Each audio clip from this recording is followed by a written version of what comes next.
Use four rectangles to approximate the area of the planar region under the graph of f of x equals 0.4 x cubed minus 1.5 x squared plus 12 over the interval from 2 to 9 using leftmost endpoints. Okay, so to do this, we don't necessarily need to see what the graph of this function looks like.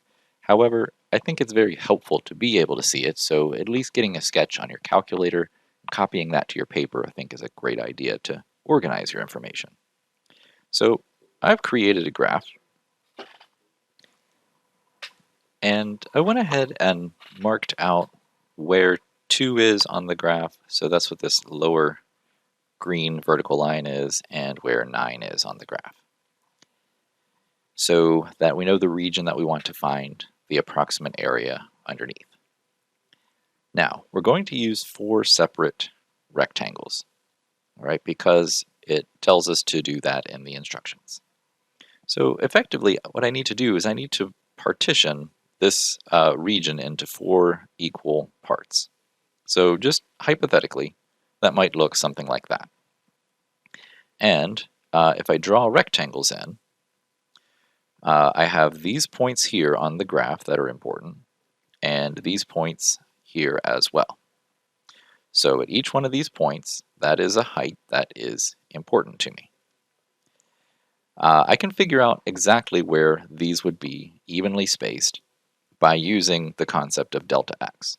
So delta x, what it does is it evenly spaces a number of intervals in a interval. A number of subintervals, I should say. So what we need is the length of the interval we're interested in. So that length is 9 minus 2, which is 7. And we want to know how many partitions we want to make. So we divide by the number of partitions. So 9 minus 2 over 4, that isn't going to divide evenly, but that's okay. Let's see what happens. 9 minus 2 divided by 4 gives me 1.75. So what that means is the width of each of these rectangles is going to be 1.75 units. Now, knowing that, notice here I've got 4 separate rectangles, or 4 separate 1.75s. And you know that if you take, say, 2 plus 1.75, plus 1.75, and you do that again, if you do that 4 times, what you'll end up with is landing right on exactly 9. So you get 4 equal partitions within that range. That's what we want. That's great. Now, those are the places where we're going to find the heights of the rectangles. Now, the thing about that is there's 5 numbers to use. There's 4 partitions, but 5 numbers, because there's 2, 2 plus 1.75, I think this one was 5.5, then 7.25, and 9. So there's 5 separate numbers here. So how do we decide which 4 of these numbers to use? Because we're not going to use them all. Well, it comes down to using left endpoint, right endpoint, or midpoint. There's different ways of doing this. Here we're going to use left endpoint rectangles.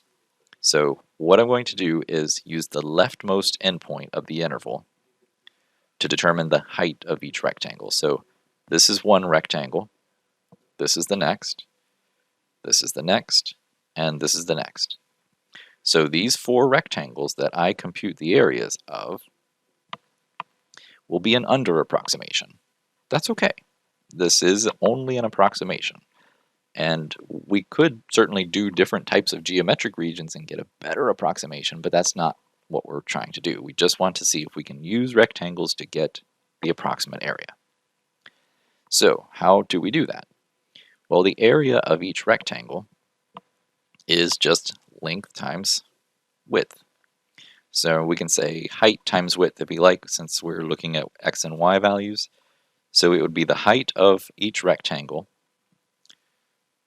So the height times its width. The nice thing is the width of each rectangle, I'll tell you what, I won't write that in just yet. the width of each rectangle we already know. It's 1.75 units. The height comes from f of some x value. So we'll just say f of x. So it's the height of a particular point along the curve times 1.75. That's going to give me the area of that subregion's rectangle. Let's do this in a table. So let's say we have different x values. So the x values I'm interested in, so the height of the curve at 2, and then the next x value I would be interested in is 1.75 further, so 3.75. And then here's 3.75. If I go 1.75 from there, that puts me at 5.5. And then if I go 1.75 from there, I think that was 7.25, yes. Now, I'm not interested in 9, because 9 gives me this point up here. And there's no rectangle that I've drawn that makes sense with that particular point, because I'm using left endpoints. If I were using right endpoints, it would make sense, but this is all I need here. So if you have 4 rectangles, you should have 4 computations. Now, I'm going to find the area for each one of these. To find that area, I will invoke the use of the calculator to help things out. And what I will do is put my function in for y equals, so 0.4 x cubed minus 1.5 x squared plus 12. Then I'm going to go into my table so that I can plug different values in and get answers quickly from the table. All right, so the values I'm interested in are 2, 3.75, 5.5, and 7.25. All right, so this is the height of the curve at 2.